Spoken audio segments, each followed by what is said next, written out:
الحمد للہ رب العالمین والصلاة والسلام علی سید المرسلین اما بعد فاعوذ باللہ من الشیطان الرجیم بسم اللہ الرحمن الرحیم الصلاة والسلام علیک یا رسول اللہ وعلی آلک واصحابک یا حبیب اللہ الصلاة والسلام علیک یا نبی اللہ وعلی آلک واصحابک یا نور اللہ۔ الحمدللہ ہمارا 4th لیول توقید کورس کا سلسلہ جاری ہے اور ہماری کلاس اپنے اختتام کی جانب ہے۔ اس میں ہم ابھی فتاوی رضویہ جلد 6 رسالہ ہدایت المتعال فی حد الاستقبال سے سمت قبلہ کے 45 درجے کا جو زاویہ معلوم کیا گیا، تو یہ کہاں سے کیا، کیسے کیا، اس حوالے سے ہم پڑھ رہے ہیں۔ آئیے ہم اپنے سبق کی جانب بڑھتے ہیں۔ اس سے پہلے اچھی نیتیں کر لیتے ہیں کہ انشاءاللہ عز و جل رضا الہی کے لیے حصول علم دین کی خاطر کلاس میں اول تاخیر شریک رہوں گا، خاص باتیں لکھ لوں گا، فضول سوالات سے بچوں گا، جہاں پر ضرورت محسوس ہوئی تو پھر اپنا سوال پیش کر دوں گا۔ کلاس کا وقت مکمل ہونے کے بعد اپنے اسباق کی دہرائی بھی کروں گا۔ اللہ پاک سے دعا ہے کہ اللہ تبارک و تعالی ہمیں علم نافع نصیب فرمائے، اللہ پاک اس علم کی چاشنی نصیب فرمائے، اللہ پاک زوال نعمت سے محفوظ فرمائے، آمین۔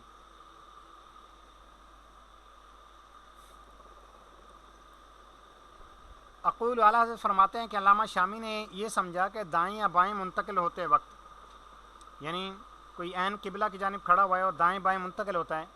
نمازی کی پیشانی سے نکلنے والے خط کا عمودی شکل میں، یعنی بالکل سیدھا کعبہ پر سے گزرنے والے خط سے ملنا کعبہ کی جہت کے بقا کے لیے ان کے ہاں شرط ہے۔ اس کے کچھ بعد انہوں نے اس بات کو واضح کرتے ہوئے کہا کہ بلکہ درر اور معراج سے عین کعبہ کا استقبال کرنے والے کا دائیں یا بائیں انتقال کرتے ہوئے 2 زاویے قائمی حاصل ہونے کی جو ہم نے قید ذکر کی ہے، اس سے یہ سمجھا جاتا ہے کہ اگر انتقال کرتے ہوئے 2 قائموں کی بجائے ایک زاویہ حادہ اور دوسرا منفرجہ، یعنی ایک 45 درجے سے کم اور دوسرا 45 درجے سے زیادہ ہو جائے، اس صورت میں حاصل ہوا تو جہت کعبہ کا استقبال صحیح نہیں ہوگا، کیونکہ دونوں طرف 45 درجے ہیں جبین سے جو نکلیں گے خط۔ تو اس بیان میں چند اشکال ہیں۔ اولاً یہ کہ درر کی عبارت میں سرے سے انتقال کا ذکر ہی نہیں ہے، چاہے جائے کہ انتقال کے بعد وہاں 2 قائموں کے حصول کا ذکر ہو، اور اس نے بعد میں پھر تفریح کے طور پر دائیں اور بائیں ہونے کا جو ذکر کیا ہے، اس میں بھی اس کا کوئی نشان نہیں ہے، نہ ہی وہ انتقال کو مستلزم ہے، بلکہ جب تو اپنی جگہ کھڑا رہ کر محاذہ سے انحراف بھی کرے تب بھی 2 قائمیں حاصل نہیں ہو سکتے،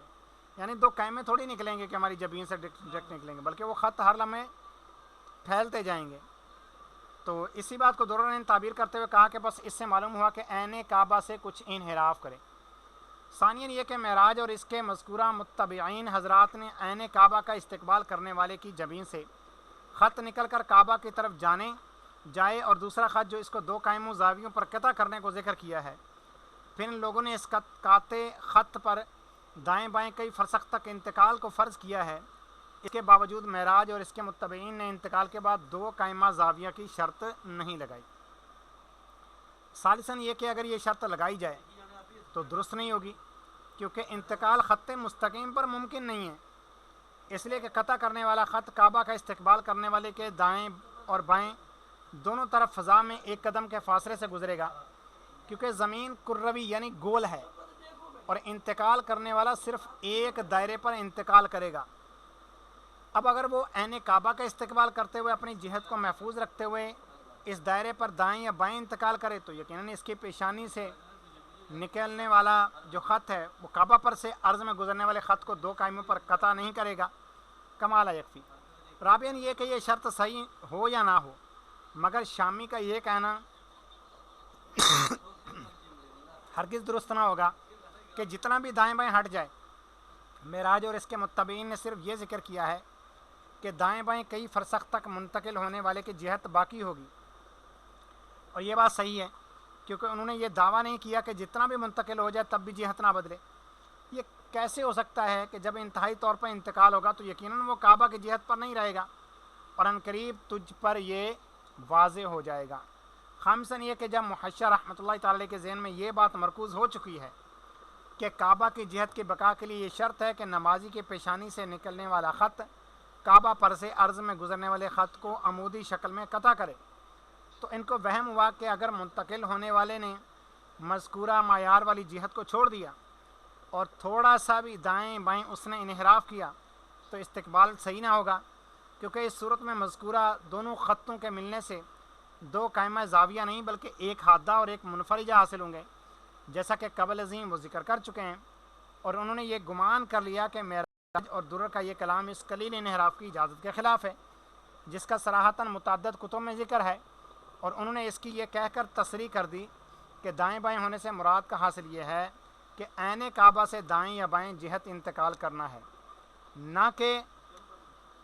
انحراف کرنا مراد ہے۔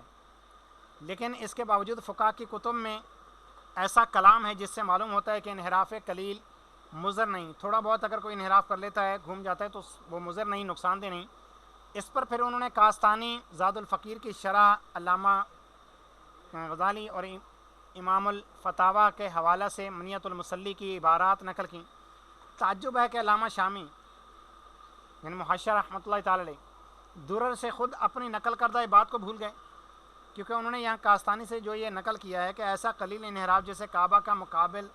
کلیتاً زائل نہ ہو مضر نہیں ہے، یہ بعینی وہی چیز ہے جس کو وہ خود پہلے درر سے بیان کر چکے ہیں، تو درر کا کلام کاستانی کے خلاف کیسے ہوگا؟ سادساً یہ کہ معاملہ وہ نہیں جیسا کہ انہوں نے سمجھا، بلکہ کعبہ کا استقبال کرنے والے کی وسط پیشانی کا سمت کعبہ سے انحراف، دائیں بائیں انتقال اور کعبہ کی دیوار کی سطح سے خروج کو لازم آئے گا۔ اب اگر محشر رحمۃ اللہ تعالی علیہ نمازی کے دائیں بائیں انتقال میں زاویہ قائمہ والی توجہ پر قائم رہتے ہیں، اس صورت میں ان سے نمازی کو جہت کعبہ سے بالکلیہ خارج کر دینے والی بات صادر ہو رہی ہے، اور اگر وہ منتقل ہونے والے کے لیے اس قائمہ والی بات سے انحراف کر کے کعبہ کی طرف توجہ کی حفاظت کے لیے منتقل ہونے والے کعبہ کی طرف انحراف مراد لیں تو اس صورت میں ان کا کلام جامع اور معنی نہ رہے گا۔ اس کا بیان یہ ہے کہ مکہ مکرمہ سے مشرق میں واقع ایسا مقام، اس کے اور مکہ مکرمہ کے دونوں طولوں میں 350 میل یعنی 5 درجے ہو۔ اس مقام کا عرض جو ہے وہ ہے کت، یہ کت ہے، الت نہیں ہے۔ کا مطلب 21 درجے اور کت کا مطلب 28 دقیقے، 21 درجے 28 دقیقے۔ مکہ مکرمہ سے عرض جتنا ہوگا کہ جدید قوانین میں ثابت ہے کہ وہ کا درجہ کت دقیقہ ہے، تو اس صورت میں اس مقام کا قبلہ ٹھیک نقطہ مغرب ہوگا، جو کہ ریاضی دان حضرات پر مخفی نہیں، یعنی وہاں پر عرض موقع العمود وہیں پر جا پڑے گا۔ یہ اس لیے کہ لغارسم میں عرض مکہ کا جو ذل ہے اگر ٹینجنٹ لیتے ہیں تو یہ بنے گا دونوں طولوں میں مکمل جیب، ٹھیک ہے، دونوں طولوں میں مکمل جیب یعنی قوس، وہ یہ بنے گی جو یہ نیچے دے رہے۔ اب نقطہ مغرب سے گرنے والے عمود کے مقام کا ذل نصف النہار کے وقت عین مکہ المکرمہ کے سمت پر سے گزرے، اس قوس، تو اس کی جو قوس بنے گی نا وہ کتنے درجے پر بنے گی؟ وہ بنے گی 21 درجے 28 دقیقے، جو عرض بلد کے مساوی ہوگا۔ اس طرح خود عمود ایک دائرہ سمتی ہوگا، یعنی دائرہ اول السمود کے اندر ہی آ جائے گا، جو راس البلد اور مکہ مکرمہ کے دونوں سمتوں سے گزرے گا۔ پھر ہم کہیں گے کہ دونوں طولوں کا ذل، یعنی دونوں طولوں، ایک طول کا ذل لیا دوسرے کا ذل لیا، ان کو آپس میں جمع کر دیا، تو عمود کے موقع کے تمام عرض کا جیب جس کو ہم محفوظ کر لیں گے، اور ہم دائیں کندھے پر قطب شمالی کو باقی رکھ کر اپنے جہت کو محفوظ بنا کر اس نصف النہار پر دائیں اور بائیں منتقل ہوں، تو اولاً یہ کہ خط استوا پر ایک موضع ہو تو عمود کے وقوع کی جگہ کا عرض منفی ہونے کی وجہ سے اس کے اور عرض البلد کے درمیان زائد ہوگا، جس کا جیب یہ ہوگا۔ اس کو محفوظ سے اب تفریق کریں گے تو شمالی انحراف کا ذل یہ باقی رہے گا، جس کا قوس حمل مکمل جو بنے گا وہ بنے گا عز یعنی 77 درجے، اور یہ الہ نہیں، یہ کح ہونا چاہیے، تو یہ 28 دقیقے، سوری 23 دقیقے، 77 درجے 23 دقیقے، یہ پھر کج ہوگا 23 دقیقے ہوگا۔ پس اب جس نے اپنی جہت کو محفوظ رکھا اس کا قبلہ 77 درجے سے زائد انحراف ہوگا، تو اس کو قبلہ رو قرار دینے کے بجائے قبلہ سمت سے پہلو پھیرنے والا قرار دینا بہتر ہے، کیونکہ اس کے حقیقی پہلو اور کعبہ کے درمیان صرف 13 درجے سے بھی کم باقی رہے گا۔ اور کعبہ اور اس کے چہرے کے درمیان 77 درجے سے زائد ہوگا۔ اب اگر وہ اس جہت سے اپنے دائیں یعنی شمال کی طرف 77 درجے سے زائد انحراف کرے تو تب بھی اس عظیم انحراف سے کعبہ کی جہت کو پائے گا، تو یوں 22 درجے سے کم انتقال سے اس کی جامعیت اور مانعیت ختم ہو جائے گی۔ ثانیاً ایک ایسا موضع یعنی ایک ایسا موقع وضع کرنے کی جگہ کہ جس کا عرض مح درجہ نہ دقیقہ شمالی ہو تاکہ شمالی اور جنوبی انتقال ایک جیسا ہو جائے، تو اس کا تفاضل عمود کے موقع کے عرض سمیت اسی کے برابر ہوگا، تو دونوں کا جیب اور عمل ایک ہی ہوگا۔ تو یہاں سے قبلہ کا انحراف مغرب کے نقطہ سے جنوب کی جانب از کج ہوگا اور وہی خرابی لازم آئے گی جو آئی۔ ثالثاً یہ کہ ایک ایسا مقام موضع جس کا جنوبی عرض مح یعنی 45 درجے نہ 58 دقیقے ہو، تو اس کا مجموعہ عمود کے موقع کے عرض سمیت سل یعنی یہ بن جائے گا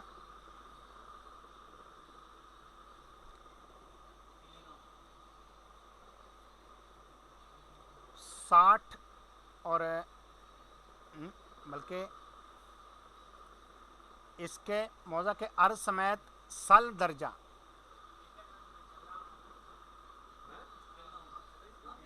60 اور لام، یہ لام نہیں ہونا چاہیے، کچھ اور ہونا چاہیے، اس کا مطلب ہے کہ یہاں مسٹیک کی غلطی ہے۔ تو یا تو پھر یہ ہو سکتا ہے کہ یہ 64 درجے ہو، صد ہو، تو کز یعنی 27 دقیقے ہوگا جس کا جیب یہ محفوظ سے تفریق شدہ کوس ہوگا، یہ ذل لا درجہ تو دقیقہ ہوگا جس کا کل قد نا درجہ ہوگا۔ اس صورت میں نقطہ مغرب سے قبلہ کا انحراف 85 درجے ہوگا اور نقطہ شمال کی طرف صرف 5 درجے باقی رہے گا۔ پس اگر وہ اپنی اسی توجہ کو محفوظ رکھے تو اس کی نماز لازمی طور پر باطل ہوگی، اور اگر وہ قطب شمالی کی طرف پھر گیا تو اس کی نماز یقیناً درست ہوگی۔ اور اگر ہم دونوں طولوں میں سے بھی کم فاصلہ فرض کریں تو تفاوت اس سے بھی بڑھ جائے گا۔ خلاصہ یہ ہے کہ اس سے بے شمار خرابیاں لازم آئیں گی۔ تو حق یہ ہے کہ درر و معراج کی عبارت میں محشر رحمۃ اللہ تعالی کے ذکر کردہ امور میں سے کچھ بھی نہیں ہے، نہ اس خط پر حسب خواہش انتقال کا جواز ہے، نہ ہی معمولی انحراف کے جواز کی ان دونوں سے مخالفت، نہ ہی بقا جہت کے لیے توجہ کے محفوظ رہنے کی شرط، اور نہ ہی مختلف زاویے والے دو خطوں کے پیدا ہونے سے ان دونوں حضرات کی طرف سے نماز کے فساد کا افادہ۔ غرض یہ کہ محشر رحمۃ اللہ تعالی کی فہم کردہ ان مذکورہ چیزوں میں سے کوئی بھی ان دونوں حضرات کی عبارت میں موجود نہیں ہے، بلکہ معاملہ یوں ہے جیسے میں کہتا ہوں کہ انہوں نے دو قائموں کی شکل میں اس کو قطع کرنے والے خط سے انتقال فرض کیا، جس کا مطلب یہ کہ کعبہ سے حقیقی سمت والے مقام مفروض پر خاص نصف النہار ہو جس سے سمت میں کچھ انحراف حاصل ہو سکے، بالعکس اس کے جو علامہ محشر رحمہ نے سمجھایا، اس لیے کہ اگر کعبہ کو مرکز قرار دے کر اس کی طرف استقبال کرنے والے کے فاصلے کو محفوظ رکھتے ہوئے دائرہ بنایا جائے اور نمازی اس دائرے پر انتقال کرتا چلا جائے یعنی انحراف کرتا چلا جائے حتیٰ کہ ساری دنیا کا چکر بھی لگا لے، پہلے مقام پر لوٹ آئے، تب بھی اس کا استقبال حقیقی باقی رہے گا اور ذرا سا بھی انحراف نہیں ہوگا۔ اور مذکورہ انحراف ذکر سے ان کا مقصد معمولی انحراف کے جواز پر تنبیہ کرنا ہے۔ اس کے لیے انہوں نے مذکورہ خط پر کئی فرسخ تک انتقال کرنے والے کی جہت تبدیل نہ ہوگی، اور یہ بات انہوں نے درست فرمائی۔ ساتھ ہی انہوں نے فرسخ کی تعداد معین نہ فرما کر یہ واضح کیا کہ یہ تعداد کعبہ کے دائرہ والے خط کے بعد پر موقوف ہے، یعنی بعد کی تبدیلی سے فرسخ کی تعداد بدل جائے گی جیسا کہ گزر چکا، اور اگر وہ عام ہر طرح کا انتقال مراد لیتے تو پھر بیان میں فرسخ کی قید نہ کرتے، بلکہ یوں کہتے جتنا تم چاہو انتقال کرو، اس سے جہت میں تبدیلی نہ ہوگی۔ یہ وہ ہے جس پر تنبیہ ضروری تھی، جبکہ توفیق صرف اللہ تعالیٰ کی طرف سے ہے۔ اب ہمیں اپنی بحث میں واپس لوٹنا چاہیے۔ فاقول ثالثاً، یہ ثالثاً اولن سے متعلق ہے جو صفن پیچھے گزرا ہے۔ درر کی عبارت کی شرح کرتے ہوئے محشر رحمان نے جو فرمایا اس میں ابھی کچھ امر باقی ہے، یہ کہ انہوں نے فرمایا کہ درر کی عبارت میں علی استقامت کا تعلق یسیلو کے لفظ سے ہے۔ حالانکہ آپ کو معلوم ہے کہ کعبہ کا استقبال کرنے والے نمازی کے پیشانی سے نکلنے والے خط میں جس معنی میں استقامت ضروری ہے، اسی معنی میں کعبہ پر سے عرضی طور پر گزرنے والے خط میں بھی استقامت ضروری ہے، اور علی استقامت ان کا تعلق یسلو سے کرنے میں کعبہ پر سے سیدھے گزرنے والے خط کی طرف اشارہ باقی نہ رہے گا۔ اور اسی طرح درر کی عبارت میں بحیث تحصل قائمتان کو دیکھا جائے تو وہ صرف علی استقامت کا بیان بن کر رہ جائے گا، لہٰذا میرے نزدیک بہتر یہ ہوگا کہ علی استقامت کا تعلق یسلو کی بجائے لفظ المارو سے کیا جائے تاکہ دونوں بیان تام ہو جائیں اور تاسیس یعنی فائدہ بھی حاصل ہو جائے، نیز اس کا تعلق قریب سے بھی ہو جائے گا۔ یہ مذکورہ ساری گفتگو سے پہلے محمل سے متعلق ہے، جبکہ فاضل حلیمی نے درر کی شرح کرتے ہوئے اس کی عبارت کا محمل سمت حقیقی کے بجائے سمت تقریبی مراد قرار دیا، یعنی عین سمت کعبہ کے بجائے انہوں نے اس کو جہت کعبہ پر محمول کیا، جہاں انہوں نے کہا کہ قولہ بحیث تحصل قائمتان اس کو عام رکھا ہے، لہذا وہ دونوں قائمیں جن کا فاصلہ دونوں آنکھوں سے جدا کعبہ تک مساوی ہوگا یا نہ ہوگا، مساوی ہو تو اس سے عین کعبہ کی طرف توجہ مراد ہے، اور یہاں یہی آخری یعنی فقط جہت کی طرف توجہ مراد ہے۔ پھر انہوں نے فرمایا کہ اس کا حاصل یہ ہے کہ کعبہ دونوں خطوں کے درمیان واقع ہو۔ جہاں تک ہم نے پہلے ان سے ذکر کر دیا ہے، غرض یہ کہ انہوں نے مراد کی تصریح کر دی ہے اور دونوں وجہوں کا ما حاصل انہوں نے ایک ہی قرار دیا ہے۔ اقول میں کہتا ہوں کہ مکی کے لیے عین کعبہ کا استقبال اور غیر مکی کے لیے جہت کعبہ کا استقبال ہے، لہذا وہ بتا رہے ہیں کہ اب سمت تقریبی کو بیان کر رہے ہیں، یعنی واجہتها لغیرہ، اس کی جہت اب دوسرے کے لیے ہے، نہ کہ سمت حقیقی جس کا وقوع عین کعبہ پر ہے۔ اس لیے بھی کہ انہوں نے بعد میں یہ کہا بہم یا ہم یوں کہیں کہ ان تقع الکعبہ تو، کہ یہ جو عبارت گزری کہ کعبہ واقع ہو، جیسا کہ تیرے تیسرے قول میں گزرا ہے، اس بیان کے بارے میں شک نہیں کہ یہ سمت تقریبی سے متعلق ہے۔ نیز ماتن کا قول او نقول ظاہراً بتاتا ہے کہ دونوں کا ما حاصل ایک ہے، اور نیز اس مراد پر جبین کا حقیقی معنی مراد ہوگا۔ علامہ طحطاوی نے اس کو اسی طرح سمجھا، انہوں نے درر کے بیان کے مطابق تصویر یوں بنائی، دیکھیے یہ عین مسلی جبین، تو یہ کعبہ ہے تو ان کا خط سیدھا گزر رہا ہے۔ اقول میں کہتا ہوں کہ علامہ طحطاوی کے بیان میں دونوں خطوں کا ایک شکل پر ہونا ضروری نہیں، ورنہ یہ اعتراض پیدا ہوگا کہ جبین کا حقیقی معنی یعنی پیشانی کی دونوں طرفیں پہلو مراد لینے کے باوجود جبین سے نکلنے والے خطوں کا عین کعبہ پر بصورت عمود سیدھا گرا کر سمت حقیقی کو بیان کیا ہے، حالانکہ ہمارے پہلے بیان سے آپ معلوم کر چکے ہیں کہ جبین یعنی پیشانی کے پہلو سے نکلنے والا خط پیشانی کے وسط سے سیدھا نہیں نکلتا، بلکہ دائیں جبین سے نکلنے والا خط دائیں طرف اور بائیں جبین سے نکلنے والا خط بائیں طرف نکلے گا، اور یہ ہرگز ممکن نہیں کہ دونوں جبینوں سے نکلنے والے خطوط عمودی طور پر خط مستقیم پر نکلیں، بلکہ میری رائے میں ان کا یہ بیان التیامن اور التیاسر کی صورت کا بیان ہے کہ مثلا التیامن یہ ہے کہ نمازی دائیں جبین کا کعبہ سے بائیں طرف انحراف ہو جائے، تیاسر یہ ہے کہ اس کی بائیں جبین کا کعبہ سے دائیں طرف انحراف ہو جائے۔ اس صورت میں دونوں جبینوں کے خط مستقیم شکل میں کعبہ کی طرف ہوں گے۔ ان کی تصویر کو یوں سمجھنا مناسب ہے۔ ایسے مشکل مقام کو یوں سمجھا جا سکتا ہے، لیکن علامہ طحطاوی